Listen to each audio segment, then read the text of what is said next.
So let's say you've prepared your small group conversation, connected with your few, helped your few connect with each other. Now, finally, you can start having a conversation about faith, right? Well, almost.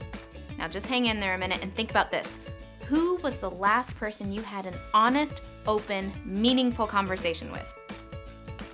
I bet it wasn't with your store cashier or a stranger from the bike path. I bet it was with a best friend, your parents, or your mentor. And the kids in your group are no different. They can have honest conversations about things that matter, not with just anybody, anywhere, anytime, but they will need to have them in a safe place. A kid won't feel known until someone knows them.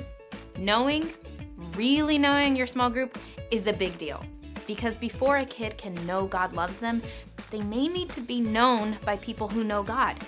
If you want your small group conversations to matter more, know them. And not just your favorites. You've got to know every single one of your few. If you know them, you'll know things like their name, birthday, family, talents, favorite pizza toppings. You'll know about their week, friends, exam on Monday, game on Friday, and a new favorite song. That might seem like a lot, and we're not saying know all of those things about every kid, but if you want your few to feel known, you need to know them. Here's a few ways to know your few. Number 1, know their worlds. There are certain things that would be good to know before your small group conversation begins. Before you ask what they're doing this weekend, it would be good to know that Friday is Lisa's birthday. And the more you know about a kid's world, the better your conversation will be. This will help you know what to say, what not to say, when to celebrate, when to challenge them, and when to comfort them. And you actually don't need a small group conversation to teach you something about a few's world. Follow their parents on social media, follow up on prayer requests, or show up at their dance recital or basketball game. Number 2, know their personalities. Now this is just a guess, but I'm going to assume that your small group has several different types of personalities. And I'm also going to assume that managing those personalities can sometimes be a challenge, especially when you're trying to lead a small group conversation. So you need to know your extroverts. They've got a lot to say. They'll fill the room with energy, but also sometimes leave you with a hoarse voice. Be patient with your extroverts. Remember, they're not adults and they're still learning some self-awareness. Listen to them, because if you can give them some focused attention for a few minutes, they won't fight for attention the entire group time. And also, sit near them. Trust me, a hand on the shoulder or a subtle reminder to listen is better than embarrassing them. You've also got to know your introverts. Don't forget them. They're quiet and reserved, but when you can get them to speak, you're usually glad you did. A small group might seem intimidating to an introvert, so here's a few tips. Don't forget them.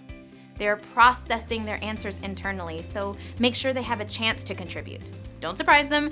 They don't usually like being put on the spot, but maybe giving them a heads up that you'd love to hear from them in a minute would be a great way to give them a chance to speak up.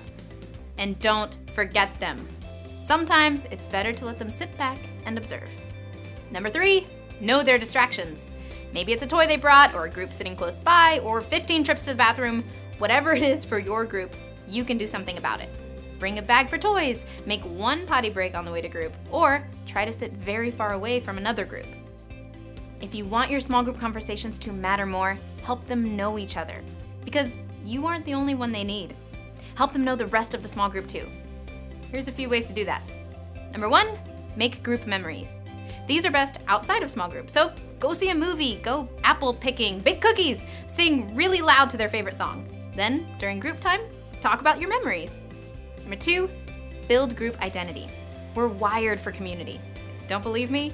Go to a football game sometime. Your few want a group they can call their own too. So if you want them to see themselves as a group, you could try planning small group hangouts, coming up with a group name, inventing a small group tradition, or creating an inside joke. And when your group has a strong group identity, they'll feel like they belong. Number 3, set group guidelines. If you want your few to really know each other, your few need to feel safe, and it's a good idea to have group expectations. Get them involved and ask them some questions. What should we promise to always do? What should we promise to never do? How are we going to treat each other? Because when you set group guidelines, your few will feel safe enough to be honest in your small group conversations, and honesty is a pretty important part of getting to know each other. If you want your small group conversations to matter more, you might want to make this a part of your weekly conversation. Know them and help them know each other. Because before a kid can know God, they may need to be known by someone who knows God.